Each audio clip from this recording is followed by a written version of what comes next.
tinggikan Dia.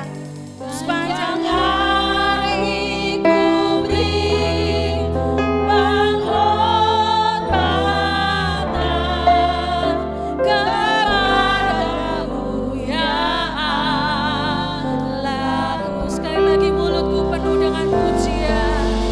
Mulutku penuh dengan pujian kepadamu ya Yesus Tuhan.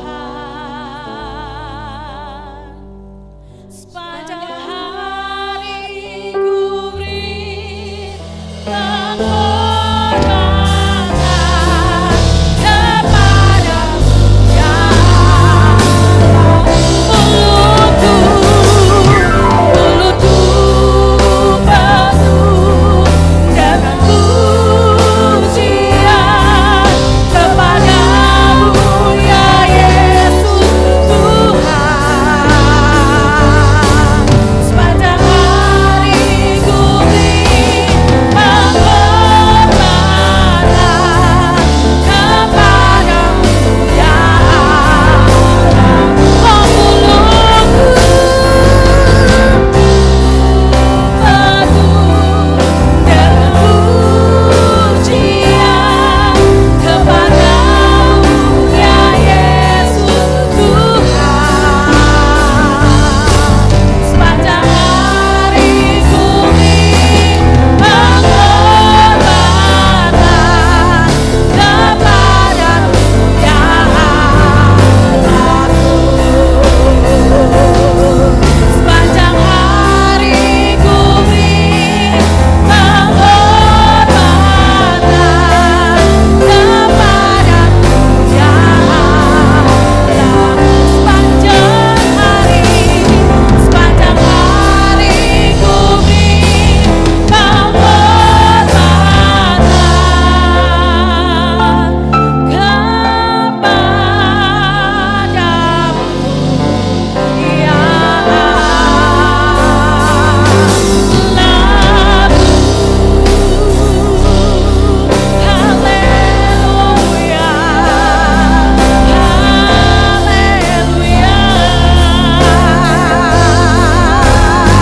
Sepanjang hari kami mau terus puji Engkau Tuhan, kami sembah.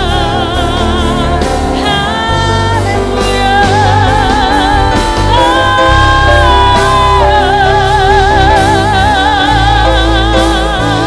Kau Tuhan pengharapan kami, Kau tempat perlindungan kami. Haleluya. Terima kasih, terima kasih. Glory, glory bagimu Yesus. Ya Rabaseke, ya Rabasiki.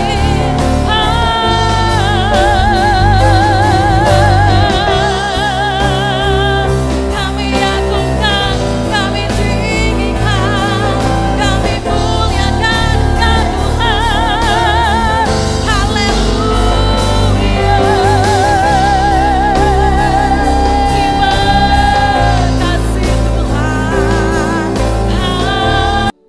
Terima kasih buat kasih setia Tuhan yang tidak pernah berhenti mengalir di dalam setiap kehidupan kami anak-anak-Mu. Buat hati kami terus tetap melekat kepada Engkau. Buat mata kami terus memandang kebesaran nama Yesus di dalam hidup kami. Kami mengucap syukur buat pagi hari ini Tuhan. Dan ini kerinduan setiap kami. Mulut kami mau selalu memuji-muji kebesaran nama-Mu.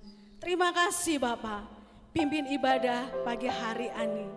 Kami percaya kuasa Roh Kudus-Mu yang bekerja, lawatan dan hadirat-Mu yang memenuhi setiap kami pagi hari ini. Terima kasih Tuhan Yesus, kami siap untuk memuji dan memuliakan nama Engkau. Hanya di dalam satu nama yang terindah, Hanya di dalam namanya Tuhan Yesus Kristus kami sudah berdoa dan mengucap syukur. Mari yang selalu siap untuk memuji Tuhan, mari sama-sama katakan amin. Berikan sorak-sorai yang meriah buat Tuhan Yesus kita. Bapak Ibu Saudara, gak terasa kita mau ada di dalam akhir penghujung tahun ini. Dan Natal sebentar lagi tiba. Biarlah seluruh bumi ini memuji dan memuliakan nama-Mu. Amin. Dari pulau dan benua. Yes.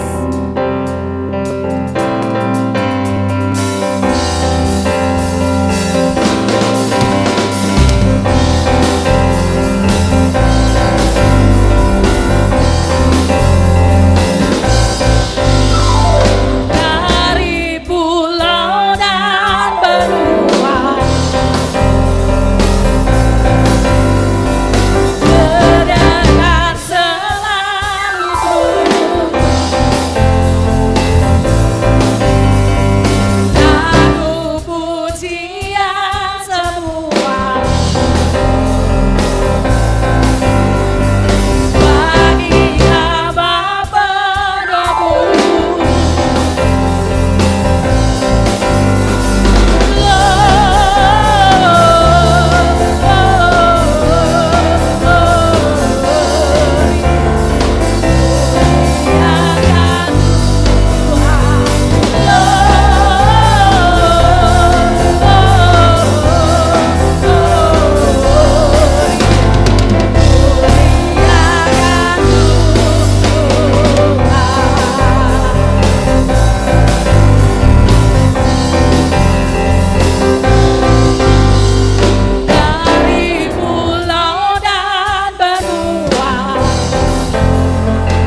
Terima kasih Tuhan. Kami mengimani Tuhan, Engkau Allah yang beserta kami. Immanuel terjadi dalam keluarga kami, terjadi dalam pekerjaan kami, terjadi dalam persekutuan kami. Sehingga pada sampai saat ini Tuhan, kami bisa memuji Tuhan, mengagungkan Tuhan, menikmati hadirat Tuhan. Satu bukti penyertaan Tuhan dalam hidup kami. Roh Kudus, biarlah Engkau memimpin kami Tuhan, sehingga lewat pesan firman-Mu Tuhan, terlebih saat ibadah ini akan memberikan kami satu pesan yang kuat untuk kami tetap bisa memuliakan Tuhan, menggantungkan Tuhan, dan melayani-Mu Tuhan. Walaupun dunia sedang gentar dengan ketakutan, dengan kekhawatiran, tetapi Allah Immanuel lebih kuat dari segala sesuatu yang terjadi di dunia ini Tuhan. Dan kami percaya Tuhan, kami siap menerima pesan firman-Mu Tuhan, karena Engkau yang memberikan kami kuasa, otoritas. Terima kasih buat penyertaan-Mu Tuhan. Urapi hamba-Mu Tuhan, pakailah hamba-Mu menjadi alat-Mu Tuhan, untuk menyampaikan pesan firman-Mu Tuhan. Nama Tuhan dimuliakan. Urapi kami semua sidang jemaat Tuhan, baik yang melihat secara online, baik yang saat ini bertemu dengan saudara seiman. Biarlah kami semua menerima pesan-Mu untuk kami dikuatkan dan dimenangkan. Kami siap menerima pesan firman Tuhan dalam nama Yesus. Semua yang percaya katakan amin. Haleluya. Beri kemuliaan buat Tuhan kita.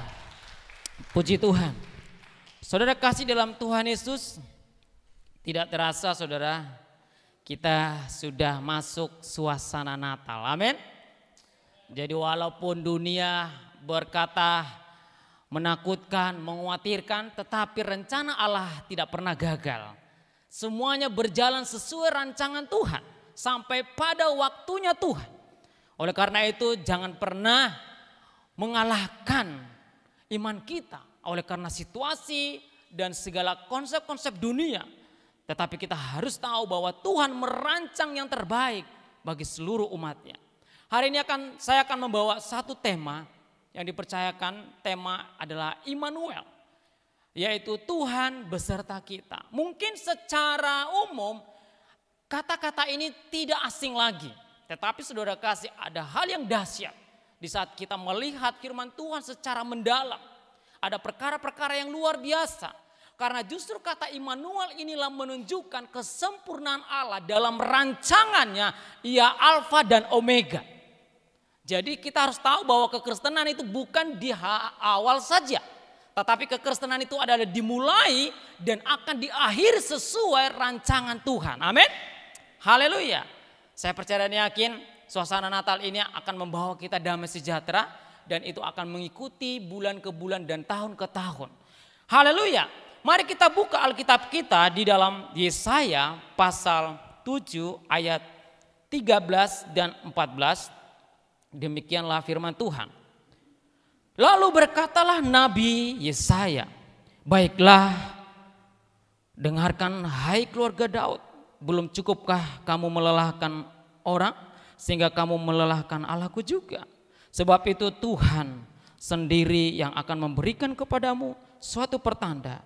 Sesungguhnya seorang perempuan muda mengandung dan akan melahirkan seorang anak laki-laki, dan ia akan menamakan dia Immanuel. Dan firman Tuhan ini digenapi di dalam Matius pasal 1 ayat 21 sampai ayat 23. Ia akan melahirkan anak laki-laki, dan engkau akan menamakan dia Yesus, karena dialah yang akan menyelamatkan umatnya dari dosa mereka. Hal itu terjadi supaya genaplah yang difirmankan Tuhan oleh Nabi. Sesungguhnya anak darah itu akan mengandung dan melahirkan seorang anak laki-laki, dan mereka akan menamakan dia Immanuel, yang berarti Allah menyertai. Saudara kasih dalam Tuhan, di dalam kitab Perjanjian Lama, Perjanjian Baru, kata Immanuel hanya terjadi dalam 3 kali. Di Perjanjian Lama di kitab Yesaya 2 kali, dan di Perjanjian Baru 1 kali.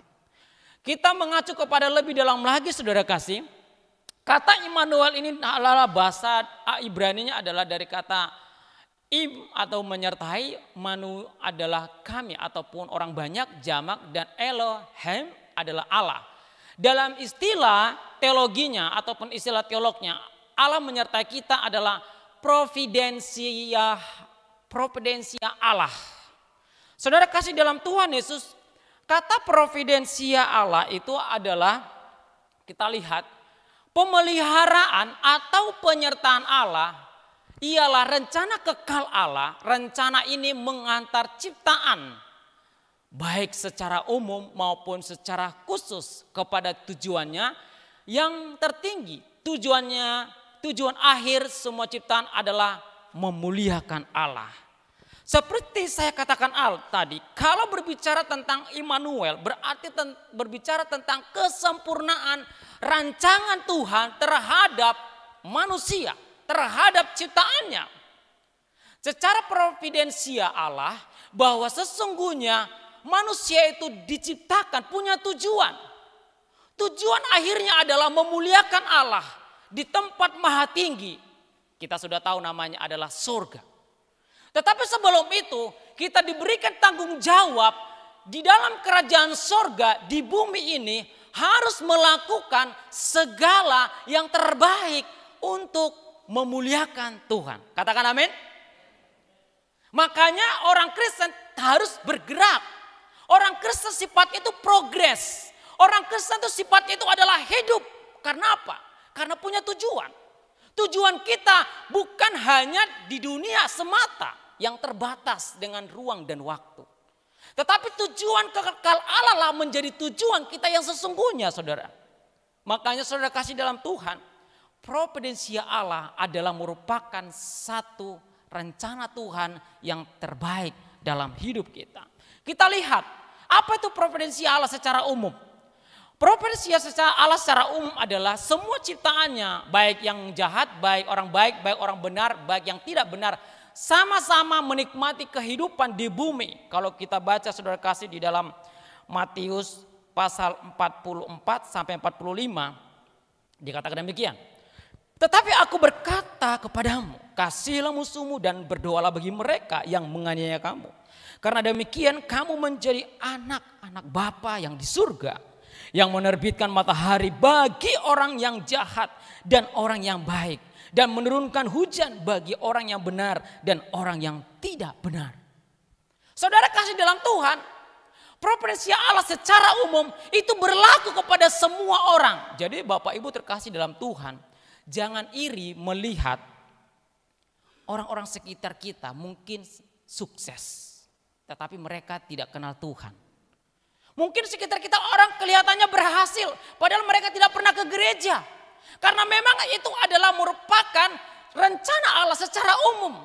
Baik orang di luar Tuhan, baik orang di dalam Tuhan, mereka sama-sama menikmati namanya hidup di bawah terik matahari dan hujan. Semua kehidupan akan dinikmati bersama. Secara umum, saudara. Makanya dikatakan kepada murid-muridnya, kalian harus berdoa kepada mereka. Jikalau engkau merasa dia musuhmu, harus berdoa kepada mereka. Supaya apa? Supaya mereka tidak hanya terikat di dalam rencana secara umum. Tetapi mereka nanti akan masuk kepada rancangan secara khusus. Saudara kasih dalam Tuhan. Makanya kalau ada anak Tuhan tidak berdaya melihat tidak ke dunia ini, mereka tidak percaya diri karena melihat sisi dan kiri kanannya. Orang berhasil, sukses, kaya, tetapi melihat dirinya orang yang takut sama Tuhan, datang ke gereja tetapi hidupnya biasa-biasa saja. Itu adalah satu pemahaman yang keliru. Karena berbicara dalam rancangan Tuhan, secara umum memang semua sudah diberikan penyertaan Tuhan. Makanya tergantung bagaimana kita melakukan upaya kerja keras disiplin, rajin. Makanya jangan heran saudara kasih. Orang di luar Tuhan juga anaknya bisa sukses dan bisa menjadi orang baik. Dan bisa menjadi orang yang berhasil. Kenapa? Karena dididik. Itu secara umum. Orang di luar Tuhan juga bisa memiliki kekayaan yang besar. Karena apa? Mereka disiplin, rajin, dan dididik. Nah, makanya kita lihat penyertaan Allah secara umum itu berlaku saudara. Tetapi kita jangan melihat itu menjadi perbandingan bagi kita. Tapi kita lihat tujuan kekal Allah. Tujuan kekal Allah adalah kita lihat providensi Allah secara khusus. Roh kebenaran diam di dalam orang itu ataupun dia orang-orang percaya, tetapi dunia tidak mengenal dia. Dia di sini adalah Allah. Kalau kita lihat di dalam Yohanes pasal yang ke-14 ayat yang 17 dikatakan demikian. Yaitu roh kebenaran dunia tidak dapat menerima dia sebab dunia tidak melihat dia dan tidak mengenal dia. Tetapi kamu mengenal dia sebab ia menyertai kamu dan akan diam di dalam kamu. Providensi Allah secara khususlah menjadi tujuan kekal Allah dalam hidup kita. Kenapa? Karena kita khusus. Apa yang dimaksud dengan khusus? Kita diberikan roh kebenaran. Amin. Haleluya. Jadi bukan soal perkara-perkara dunia sebenarnya kalau kita lihat rancangan kesempurnaan Allah. Tetapi soal kepercayaan Tuhan, roh kebenaran yang diberikan dalam hidup kita. Itulah yang menyertai kita secara khusus. Oleh karena itu level kita dengan orang-orang yang di luar Tuhan berbeda saudara. Level kita lebih tinggi. Karena kita dipanggil secara khusus oleh Allah kepada rancangan kekal Tuhan. Nah, kita lihat roh kebenaranlah yang membedakan orang percaya dengan orang yang tidak percaya kepada Tuhan. Haleluya.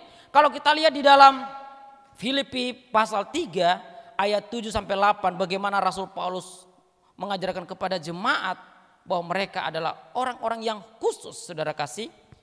Kita lihat di dalam Filipi pasal 3 ayat 7 sampai 8 demikian firman Tuhan. Tetapi apa yang dahulu merupakan keuntungan bagiku, sekarang kuanggap rugi karena Kristus. Malahan segala sesuatu kuanggap rugi karena pengenalan akan Kristus Yesus. Tuhanku lebih mulia daripada semuanya. Oleh karena dialah aku telah melepaskan semua itu dan menganggapnya sampah supaya aku memperoleh Kristus. Bapak Ibu kalau perhatikan teologi Paulus, dia bukan orang biasa di dalam kehidupan baik di pemerintahan, baik di dalam keagamawian orang-orang Yahudi. Dia orang terkemuka, dia orang kaya, dia orang hebat, popularitasnya tinggi saudara. Tetapi dikatakan setelah dia mengalami panggilan secara khusus dikatakan semua kekayaan, kesuksesan yang dianggap dulunya itu adalah sampah. Amin. Oleh karena itu jangan terjebak pikiran-pikiran kita hal-hal duniawi sehingga kita meremehkan panggilan kekal Allah. Karena rancangan Allah yang menyertai kita itu dilakukan secara khusus. Roh kebenaran yang ada dalam diri kita harus menjadi prioritas dalam hidup kita. Karena itulah yang membuat kita masuk kepada rancangan kekal Allah, di mana akhir daripada segala sesuatunya itu pertandingan kita diselesaikan dengan baik, saudara. Ini adalah satu pernyataan yang luar biasa dari Paulus kepada jemaat yang di Filipi.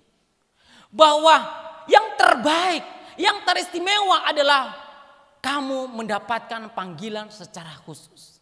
Saudara kasih dalam Tuhan, kesuksesan baik, diberikan kemewahan baik, amin. Diberikan harta yang melimpah baik. Tetapi jangan itu menjadi alasan kita sehingga kita membuat perbandingan iman kita kepada Kristus.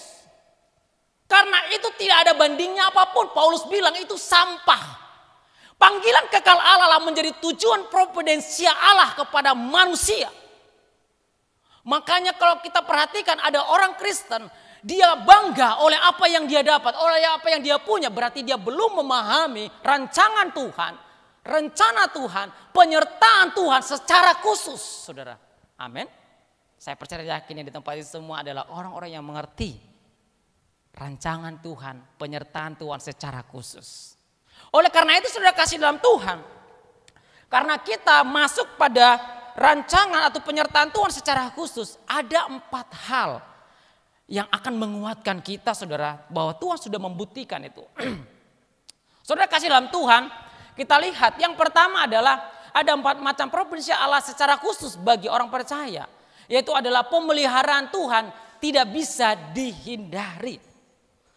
Kita lihat di dalam Mazmur pasal 139 ayat 7 sampai 10. Demikian firman Tuhan. Kata pemazmur saudara.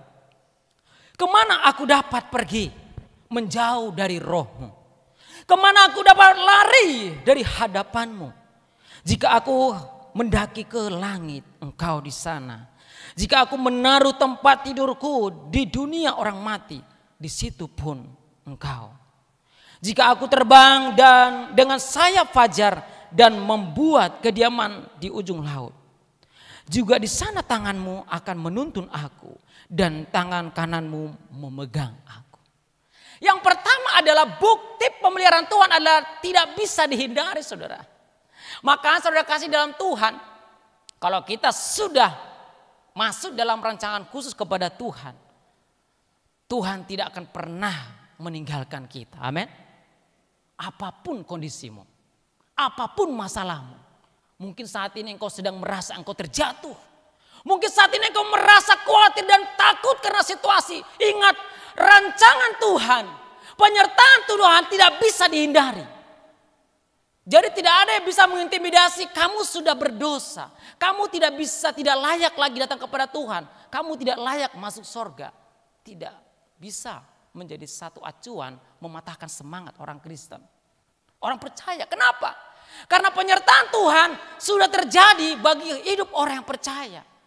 Makanya kita lihat bagaimana perjalanan hidup daripada Raja Daud.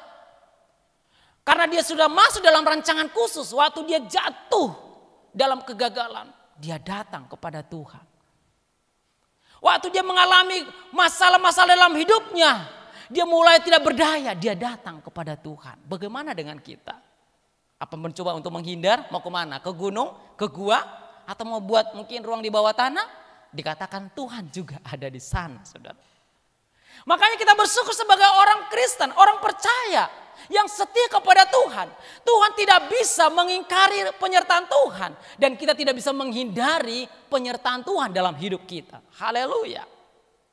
Jadi oleh karena itu, tetaplah miliki harapan dan pengharapan itu. Dunia tidak bisa memisahkan kita. Kita lihat di dalam kata ini akan dikuatkan di dalam Kisah Rasul. Bagaimana kita tahu bahwa Tuhan selalu hadir. Di dalam Dia kita hidup, kita bergerak. Kata bahwa kata Kisah Rasul demikian saudara kasih dalam Tuhan. Kalau kita lihat tadi yang pertama. Sebab di dalam Dia kita hidup, kita bergerak. Kita ada sebab yang telah juga dikatakan oleh pujanggamu. Sebab kita ini dari keturunan Allah. Saudara kasih dalam Tuhan Yesus. Bahwa penyertaan Tuhan secara pribadi tidak bisa dihindari. Kita lihat bahwa karena kita dikatakan dalam Kisah Rasul pasal 17 ayat 28. Kita adalah keturunan Allah. Amin. Keturunan Allah itu seperti ikan yang terikat dengan air. Di mana kalau air itu keluar dari ikan, kalau ikan itu keluar dari air, maka dia akan mati. Jadi tidak ada alasan bagi kita untuk keluar dari rancangan Tuhan. Kalau mau hidup. Amin. Kalau mau hidup kita harus tetap dalam rancangan Tuhan. Karena kita adalah keturunan Allah. Jadi kondisimu saat ini yang menurutmu paling parah, paling buruk apapun dari sejarah sebelumnya tidak jadi alasan untuk engkau jauh dari Tuhan. Amin, katakan amin. Kuatkan kiri dan kananmu. Ingat, Tuhan menyertai kita sampai saat ini. Haleluya.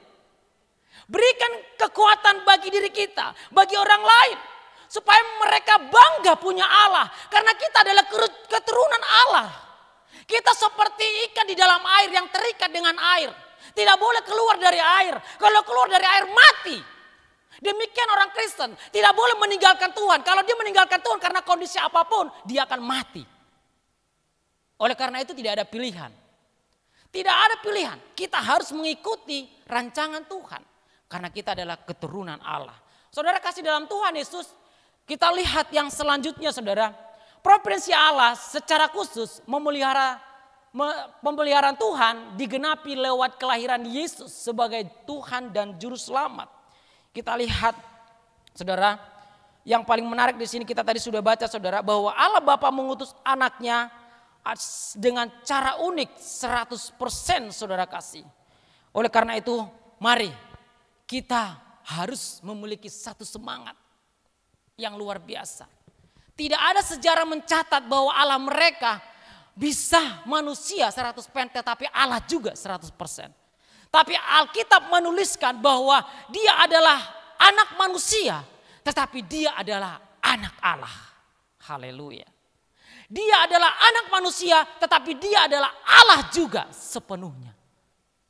Ini adalah rancangan Tuhan. Pemeliharaan Tuhan secara khusus. Dia menunjukkan kepada umatnya bahwa dia benar-benar tulus mengasihi umatnya saudara. Supaya setiap orang yang percaya tidak binasa. Melainkan beroleh hidup yang kekal. Inilah tujuan kekal Tuhan. Saudara kasih dalam Tuhan Yesus, Allah punya Immanuel yang sempurna bagi gerejanya. Amin. Immanuel membuktikan bahwa gerejanya adalah milik Allah. Yang disempurnakan lewat rancangan-rancangan Tuhan. Kita lihat bahwa dia datang sebagai manusia. Tetapi dia juga Allah. Makanya dia bisa tahu mengalami apa yang kita alami. Jangan pernah berbilang, aduh aku terlalu jauh dengan Tuhan. Tuhan kan sempurna. Ingat, Tuhan pernah selama 30 tahun lebih. Dia mengalami seperti apa yang kita alami.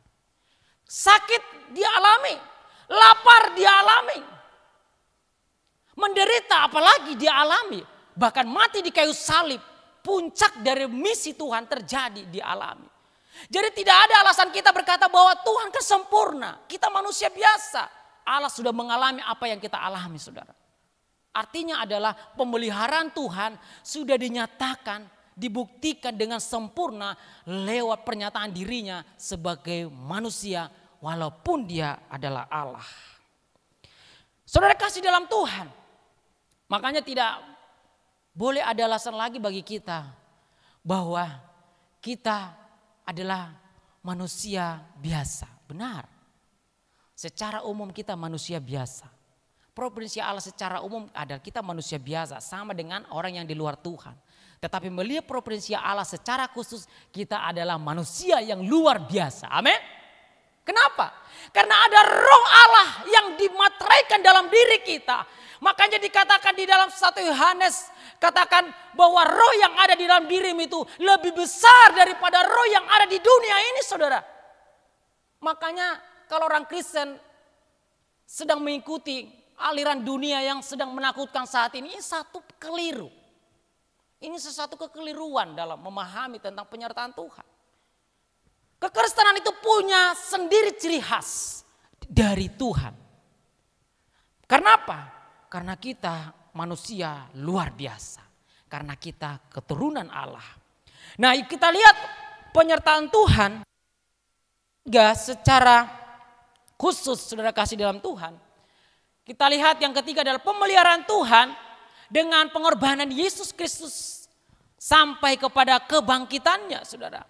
Kalau kita lihat di dalam Filipi pasal 2 ayat 7 sampai 8 demikian firman Tuhan. Melainkan telah mengosongkan dirinya sendiri dan mengambil rupa seorang hamba. Dan menjadi sama dengan manusia. Dan dalam keadaan sebagai manusia ia telah merendahkan dirinya. Dan taat sampai mati. Bahkan sampai mati di kayu salib. Lalu kita lihat yang lain katakan Markus pasal 10 ayat 45. Demikian firman Tuhan. Karena anak manusia juga datang bukan untuk dilayani, melainkan untuk melayani dan untuk memberikan nyawanya menjadi tebusan bagi banyak orang. 1 Petrus pasal 1 ayat 18-19 katakan demikian. Sebab kamu tahu bahwa kamu telah ditebus dari cara hidupmu yang sia-sia. Yang kamu warisi dari nenek moyangmu itu bukan dengan barang yang fana. Bukan pula dengan perak dan emas. Melainkan dengan darah yang mahal. Yaitu darah Kristus yang sama seperti darah anak domba. Yang tak bernoda dan tak bercacat. Luar biasa. Rencana Tuhan dalam penyertaannya Immanuel terjadi dalam hidup orang percaya. Yang ketiga adalah dia dengan dirinya sendiri mengorbankan hidupnya. Supaya apa? Supaya orang yang berdosa punya kesempatan menerima pengampunan, menerima penebusan, dan mereka juga masuk dalam kehidupan yang kekal. Luar biasa. Jadi kata Immanuel di sini bukan sekedar kita datang waktu takut lalu dia menyertai, tidak saudara. Tetapi dia sudah membuktikan satu rencana-rencana yang dahsyat. Dia Alfa dan Omega. Dia memulai segala sesuatu. Dan dia akan meneruskan itu sampai kepada finishing well. Rancangan Tuhan harus terjadi dengan sempurna. Makanya dengan pengorbanan inilah adalah melengkapi. Sampai kepada kesempurnaan itu saudara kasih. Bayangkan kalau tidak ada pengorbanan. Makanya saudara kasih dalam Tuhan. Kalau orang lebih cenderung menyukai Paskah tetapi Natal tidak, itu tidak masuk akal. Enggak mungkin Yesus mati tanpa lahir. Jadi pasti Yesus lahir, amin. Jadi di bulan Natal ini adalah satu kegembiraan bagi kita.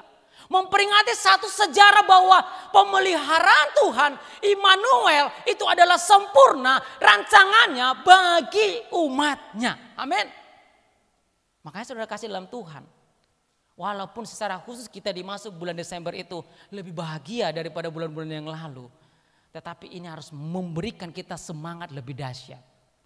Terlebih saat ini lingkungan sedang tidak mendukung banyak hal. Baik dalam pekerjaan, segala sesuatunya dibatasi. Baik dalam ibadah. Tetapi ingat, sukacita, Natal, Immanuel, Allah menyertai kita. Tidak boleh hilang dari hidup orang yang percaya. Yang ketiga adalah pengorbanan yang terjadi dalam hidup Yesus sendiri. Supaya rancangan Tuhan, tujuan kekal itu terjadi. Pemeliharaan Allah itu sempurna bagi gerejanya. Amin. Haleluya, katakan amin. Amin. Saudara kasih dalam Tuhan. Yang keempat, yang terakhir saudara kasih. Nah, kita lihat pemeliharaan Tuhan. Yang keempat adalah Tuhan dengan pemeliharaan Tuhan dengan mengutus penolong yaitu Roh Kudus. Kalau kita lihat saudara kasih dalam Tuhan di dalam Yohanes pasal 14 ayat 16 sampai 17 demikian firman Tuhan. Aku akan meminta kepada Bapa dan ia akan memberikan kepadamu seorang penolong yang lain supaya ia menyertai kamu selama-lamanya. Haleluya. Yaitu roh kebenaran, dunia tidak dapat menerima dia. Sebab dunia tidak melihat dia dan tidak mengenal dia. Tetapi kamu mengenal dia sebab ia menyertai kamu dan akan diam di dalam kamu.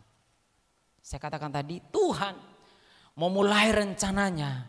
Dia tidak akan berhenti di tengah. Amin. Kadang-kadang kita, kadang-kadang waktu kita membuat satu pekerjaan, satu proyek. Kadang-kadang kita asal-asalan. Dalam arti tidak ada persiapan yang jelas. Tidak ada master plan-nya. Tapi uji coba gitu. Akhirnya apa? Sering sekali kita tidak mendapatkan arti dari apa yang kita rancang. Sering sekali apa yang kita lakukan selalu itu mendadak dan seketika saja. Akhirnya hasilnya tidak maksimal. Dan waktu ada satu proses perjuangan pasti berhenti di tempat. Nah Allah sempurna dalam rancangannya. Amin. Alfa dan Omega. Dia benar-benar mengatakan bahwa dia mengasihi umatnya. Dan kata kasih itu punya rencana sempurna, saudara. Pada awalnya Adam dan Hawa hidup dalam kedamaian tanpa dosa. Lalu Tuhan melihat mereka jatuh dalam dosa. Harusnya kalau orang yang punya rencana itu sudah berhenti. Wes lah, ngapain toh? Manusia ngapain dipikirin? Wes tak kasih di Taman Eden enak, malah sesukanya, malah meninggalkan saya, malah melanggar peraturan. Wes, berhenti tentang manusia, ciptakan yang lain, robot. Bayangkan kalau begitu, kira-kira rancangan Tuhan sempurna enggak? Tidak. Waktu dia tahu manusia gagal, jatuh dalam dosa, apa yang Tuhan lakukan?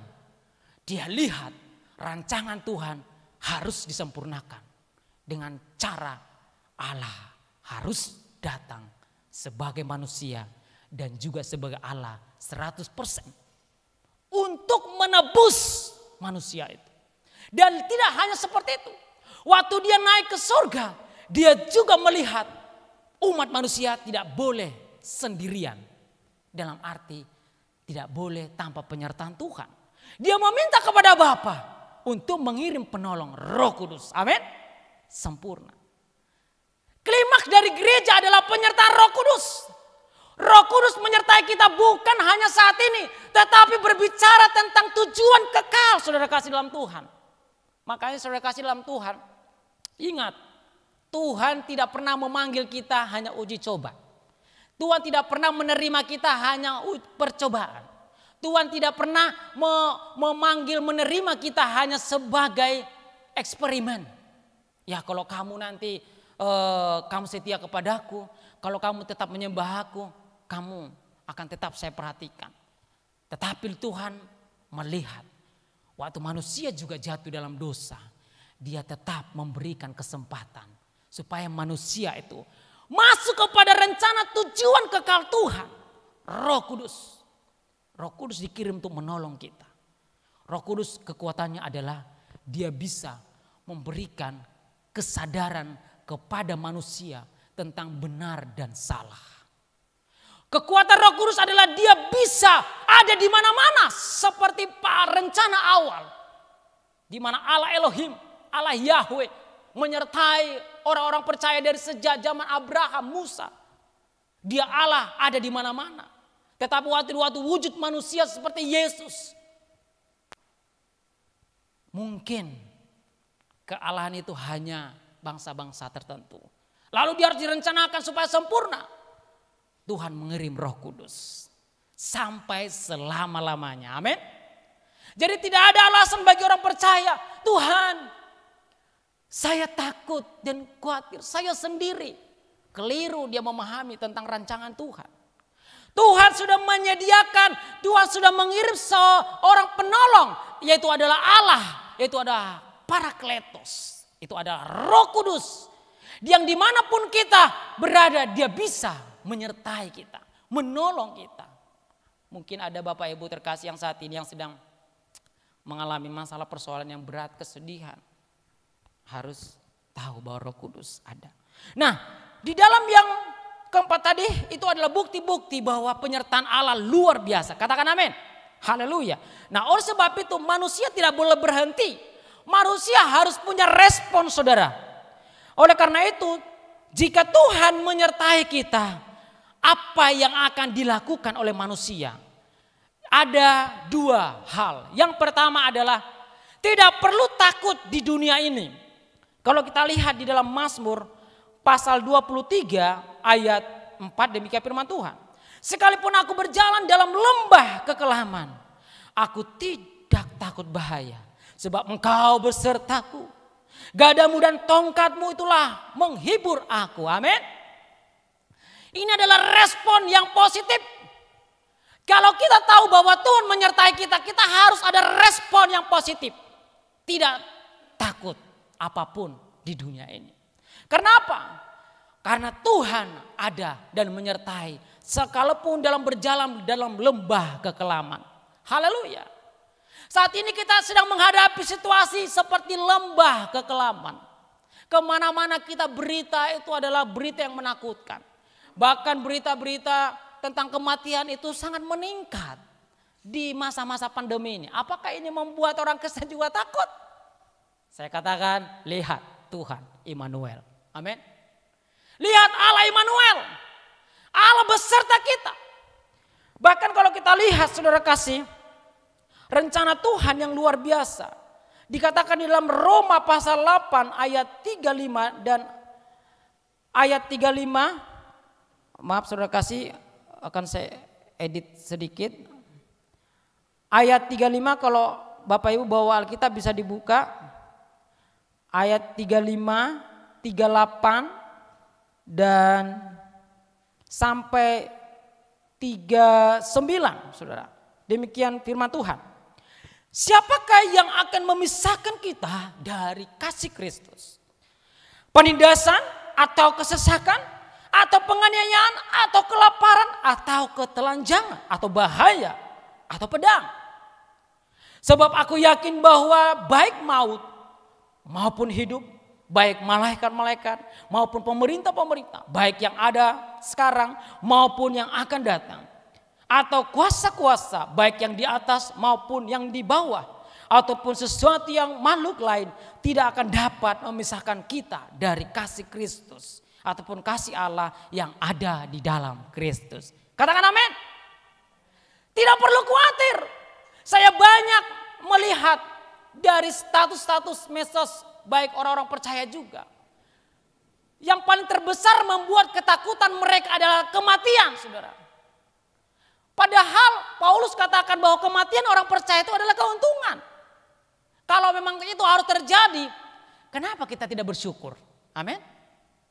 Tetapi yang menjadi pertanyaannya adalah jangan sampai ketakutanmu mengalahkan imanmu kepada Tuhan. Kadang-kadang bisa muncul satu pertanyaan. Sebenarnya waktu terjadi ketakutan itu, apakah kita lebih takut sama Tuhan atau lebih takut kepada lembah kekelaman itu?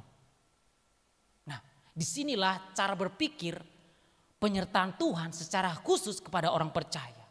Kalau dia tahu bahwa Tuhan menyertai dia secara khusus, saudara, dia lebih takut kepada Tuhan, amin, daripada lembah kekelaman yang mencoba mencuri kedamaiannya. Karena di dalam Kristus ada damai. Oleh karena itu saudara, waspada boleh, menjaga kesehatan boleh, kita menjaga fisik dan supaya kita tetap sehat boleh. Tetapi ingat, tidak boleh membatasi iman kita kepada Kristus. Karena Yesus lebih besar dari lembah kekelaman. Yesus lebih besar dari persoalanmu. Itulah sebenarnya yang mau Tuhan terjadi dalam hidup orang percaya. Amin, haleluya. Jadi saat ini maaf kata saudara kasih dalam Tuhan, kalau ada alasannya saudara belum berani ke gereja karena takut dengan lembah kekelaman, harus banyak berdoa, baca firman dan merenungkan firman Tuhan dan dekat dengan Tuhan. Kenapa? Hanya itulah yang bisa membangun kembali cinta kasih kita kepada Tuhan. Karena kasih Allah tidak bisa dipisahkan oleh apapun kepada orang percaya. Bahkan maut sekalipun saudara. Dikatakan dalam firman Tuhan, justru jikalau orang menyayangkan nyawanya karena dia takut dalam segala situasi, maka dia akan kehilangan nyawanya. Tetapi kalau dia tidak takut terhadap nyawanya karena memang dia dekat dengan Tuhan, maka dia akan mendapatkan nyawanya, saudara. Saudara kasih dalam Tuhan. Kadang-kadang walaupun kita takut, tidak mengurangi keadaan. Ini logika yang saya pakai. Walaupun kita takut mengikuti cara dunia, tidak ada yang berubah, saudara. Tetap saja dunia semakin kacau. Dunia semakin gentar dengan keadaan. Karena memang itu sudah dinubuatkan bahwa akan ada masanya akan mendengarkan berita-berita yang menakutkan, yang menggentarkan. Perang sudah terjadi. Tetapi berita-berita yang menakutkan yang bisa melemahkan iman itu akan terjadi, saudara.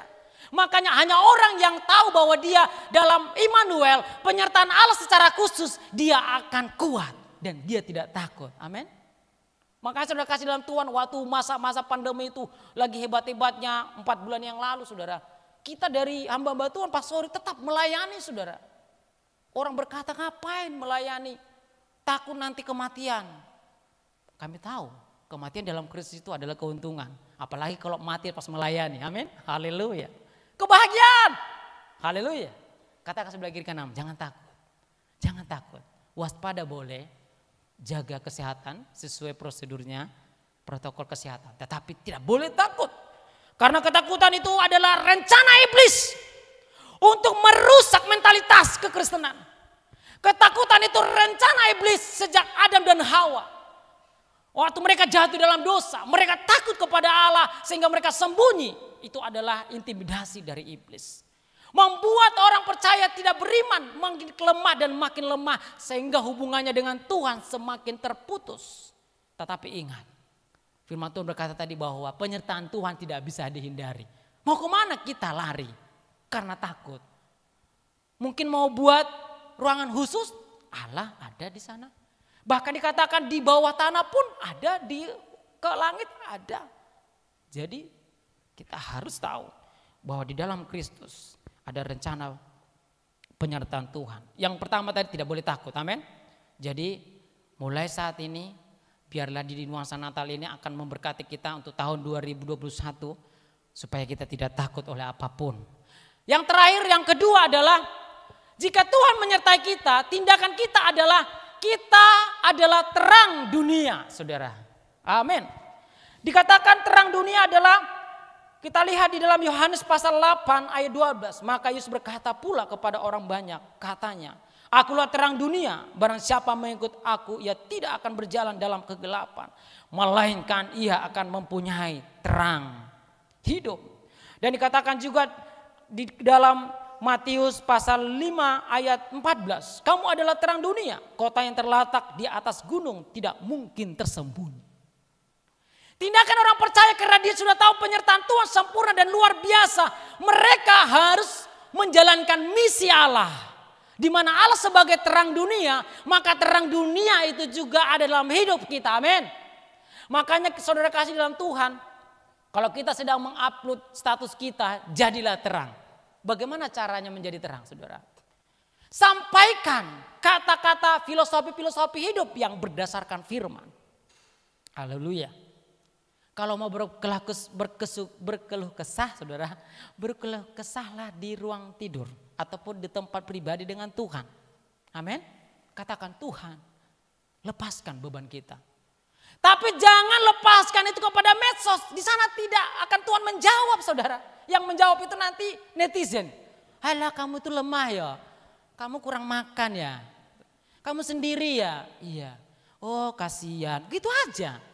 Tapi coba kalau kita curhat, masuk ke kamar pribadi, berdoa, Tuhan, demikian hidup saya, Tuhan. Saya benar-benar tidak mampu, saya benar-benar tidak kuat, Tuhan. Lihat, Tuhan akan datang dan menolong. Tetapi kita adalah orang-orang terang dan terangnya Allah bercahaya dalam hidup kita. Kita harus menyebarkan terang itu kepada dunia supaya mereka tahu bahwa orang ini disertai Tuhan. Amin. Jadi menyatakan kita disertai Tuhan bukan soal pembuktian Allah terhadap kita. Kalau Tuhan sudah buktikan kepada kita. Sekarang sebaliknya, bagaimana dengan kita? Yakin enggak kalau kita disertai Tuhan? Kalau kita yakin disertai Tuhan, yang pertama tadi jangan takut. Amin. Yang kedua adalah kita harus menjadi terang dalam segala situasi apapun, saudara kasih. Kenapa? Karena orang terang itu seperti kota yang terletak di atas gunung, saudara. Tidak mungkin tersembunyi. Mereka akan kelihatan. Wow, jemaat Mahanaim luar biasa. Walaupun mereka hidup sederhana. Tetapi mereka orang yang mengasihi Tuhan. Orang yang mengasihi sesama. Orang yang sangat rendah hati. Orang yang penuh pengampunan. Haleluya. Karena apa? Kita kelihatan. Terang itu seperti kota di atas gunung. Di atas bukit, saudara. Nah, jadi kebaikan kita akan kelihatan untuk memberkati orang lain. Kalau kita lihat, saudara kasih dalam Tuhan, di dalam Efesus pasal 5 ayat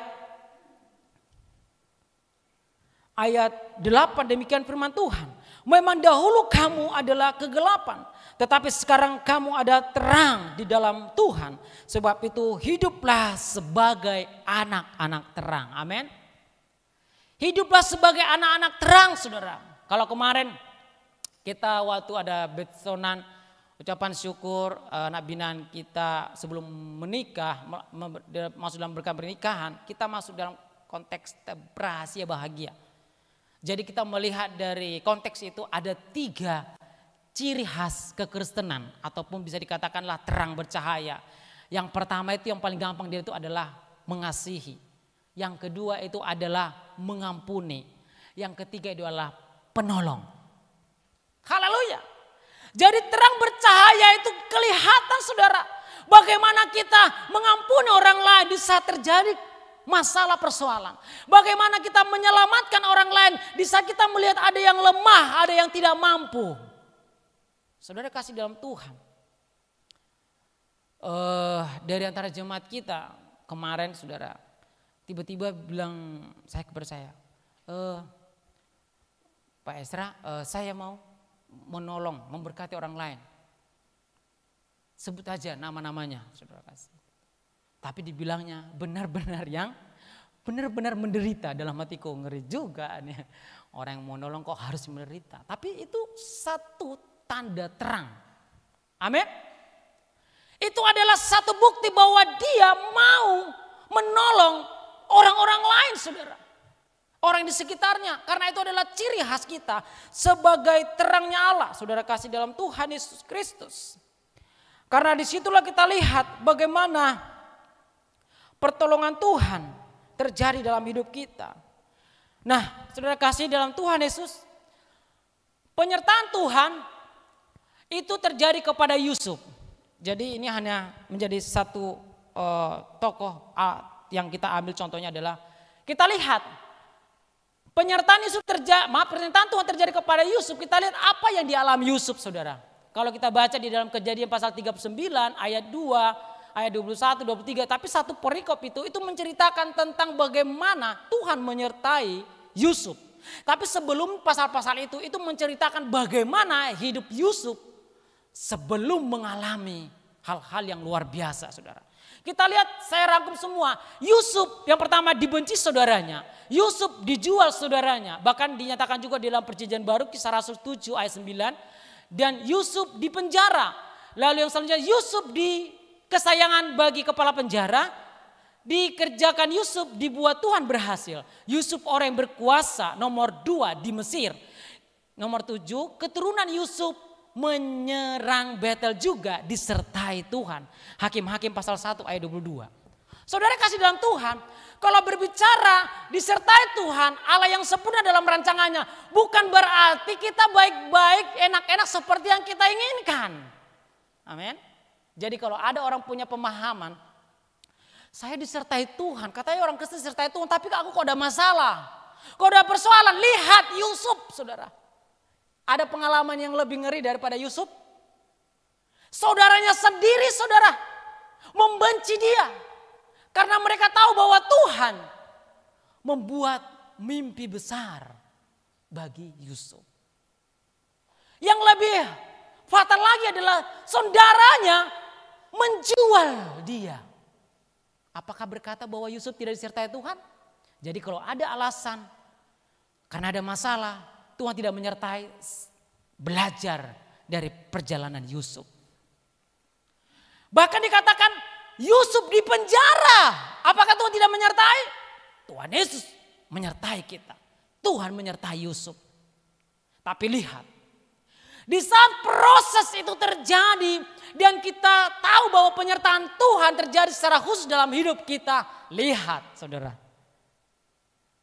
Tuhan mempercayakan hal-hal yang tidak masuk akal. Waktu dia di penjara saudara, malah kepala penjara sayang kepada Yusuf. Bahkan keluarga Potifar sangat memperhatikan Yusuf. Bahkan kita lihat Firaun memberikan kepercayaan menjadi nomor 2 kepada Yusuf. Saudara kasih dalam Tuhan Yesus. Kadang-kadang kita melihat cara pandang yang salah bahwa penyertaan Tuhan itu tidak ada proses hidup saudara. Jadi proses hidup itu bisa terjadi. Masalah bisa terjadi. Tapi bagaimana kita mensikapi masalah? Terbukti saudara. Karena Yusuf mengetahui bahwa penyertaan Tuhan dalam hidupnya walaupun dia mengalami penderitaan yang berat sekalipun, terbukti di akhir perjuangannya saudara. Apa yang terjadi? Waktu dia puncak, waktu dia berhasil, dia mengampuni saudara-saudaranya. Katakan amin. Dia mengampuni keluarganya. Dia mengampuni orang-orang yang pernah menyakitinya. Ini adalah satu paket yang sempurna bahwa membuktikan kita adalah disertai Tuhan. Jadi kalau kita berkata kita disertai Tuhan, tapi kita membenci orang lain karena dia melakukan kita kecewa, itu berarti kita sedang tidak mengimani penyertaan Tuhan. Karena Yusuf mengalami demikian. Persoalan masalah bukan berarti itu ukuran bahwa Tuhan tidak menyertai saudara. Tidak. Tetapi bagaimana sikap kita untuk menghadapinya. Apakah engkau menjadi kuat? Apakah engkau menjadi jahat? Ataukah engkau menjadi berubah meninggalkan Tuhan? Atau engkau semakin mengasihi Tuhan dan semakin menyadarkan diri bahwa penyertaan Tuhan terjadi dalam hidup kita bukan hanya persoalan yang baik-baik saja. Tetapi rencana Tuhan tidak bisa dihindari. Amin. Haleluya. Jadi saudara kasih dalam Tuhan sebagai orang percaya, tindakan yang terakhir yang kita lakukan adalah bahwa kita harus menyatakan penyertaan Tuhan itu secara sempurna dalam hidup kita dengan contoh menjadi berkat dan menjadi teladan bagi orang-orang sekitar kita, saudara kasih dalam Tuhan. Oleh karena itu pemain musik saya undang maju ke depan, saudara kasih dalam Tuhan Yesus bahwa Immanuel adalah Allah yang menyertai kita. Tuhan sudah melakukan segala bukti-bukti penyertaan Tuhan. Bahwa dia menyertai kita punya rancangan yang sempurna. Mulai dari penyertaan dia tidak bisa dihindari. Sampai kepada dia membuat satu penebusan. Dia menjadi manusia. Dan dia juga menjadi Allah. Supaya setiap orang percaya tidak binasa. Bahkan dia rela berkorban. Memberikan nyawanya. Supaya penyertaan Tuhan itu tidak terputus karena manusia berdosa saudara. Tuhan punya rencana yang luar biasa. Kalau manusia tidak mungkin bisa melakukan rencananya dengan sempurna. Karena ada satu kesalahan, kegagalan terjadi dalam satu rencana. Tetapi Tuhan, dia datang dengan dirinya sendiri. Dia bahkan berkorban dengan nyawanya sendiri. Supaya rancangan awal itu tidak berhenti di tengah jalan. Tapi dia harus menyelesaikannya itu sampai kepada tujuan yang kekal. Amin. Haleluya. Jadi kita bersyukur menjadi orang Kristen. Bersyukur terlebih menjadi orang percaya kepada Tuhan secara pribadi. Karena kita disertai Tuhan. Karena Tuhan mengasihi kita. Dan Tuhan menyertai kita dengan rancangan-rancangan yang sempurna. Oleh karena saudara kasih dalam Tuhan Yesus, saya undang jemaat Tuhan untuk bangkit berdiri. Kita tahu bahwa jalan ini kadang-kadang tidak terselami. Tetapi kita tahu bahwa Tuhan selalu menyertai kita. Penyertaan Tuhan sempurna. Rancangan Tuhan pun aman dan sejahtera. Haleluya. Jalanmu tak terselami. Amin. Haleluya. Oleh setiap hati kami. Oh, haleluya. Namun satu hal ku percaya. Oh Tuhan, Kau baik. Ada rencana yang indah, tiada terduga kasih-Mu, heran besar bagi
selalu bersama, rasakan keindahan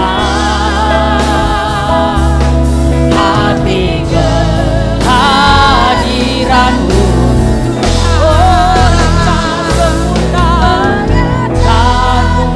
Sempurna, rancangan penuh damai, aman dan sejahtera. Kalau di tengah badai, ingin ku selalu bersama, rasakan keindahan hati kehadiran. Mari jemaat Tuhan, katakan penyertaan-Mu sempurna. Katakan dengan iman. Amin. Haleluya. Yes.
Penyertaan-Mu sempurna, rancangan kebenaran, aman dan sejahtera.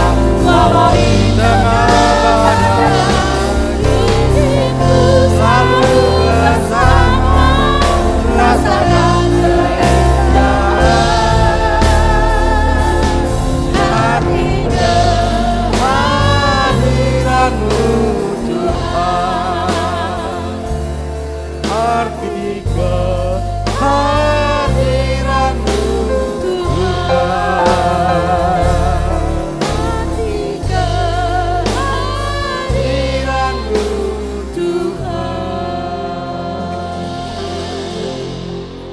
Kami bersyukur Tuhan, kalau pagi hari ini kembali firman-Mu boleh mengingatkan kami, boleh menyadarkan kami, kalau penyertaan Tuhan di dalam kehidupan setiap anak-anak Tuhan mempunyai makna yang dahsyat luar biasa. Karena kami sadar Tuhan, bersama Engkau ada pertolongan, bersama Tuhan ada penyelamatan, bersama Tuhan ada pemeliharaan kehidupan kami. Sehingga kami tidak mengenal rasa takut, karena kami tahu, kami sadar Roh-Mu yang kudus ada di dalam hati kami. Roh-Mu yang kudus memberikan kekuatan yang baru setiap pagi. Roh-Mu yang kudus memberikan pemahaman yang lebih setiap hari. Sehingga hari lepas hari iman percaya kami makin bertambah, makin bertumbuh dengan subur, dan nama Tuhan saja yang senantiasa dimuliakan. Karena Engkau begitu berharga. Engkau Tuhan yang mengangkat kehidupan kami. Kami yang mestinya tenggelam di dalam lumpur dosa, tetapi anugerah kasih-Mu boleh menyelamatkan kami semua, boleh memberikan kesejahteraan bagi kami. Terima kasih Bapa. Engkau memberkati hamba-Mu yang sudah menyampaikan kebenaran sabda firman Tuhan. Engkau pakai Ezra Tuhan dimanapun dia berada, dimanapun Engkau tempatkan Ezra, dimanapun Ezra berada Tuhan, senantiasa menyampaikan kabar baik, kabar keselamatan yang datangnya daripada-Mu. Engkaulah Mesias, Juru Selamat kami semua. Terima kasih Bapa. Di dalam nama Tuhanku Yesus Kristus, hamba-Mu sudah berdoa dan mengucap syukur. Semua yang beriman katakan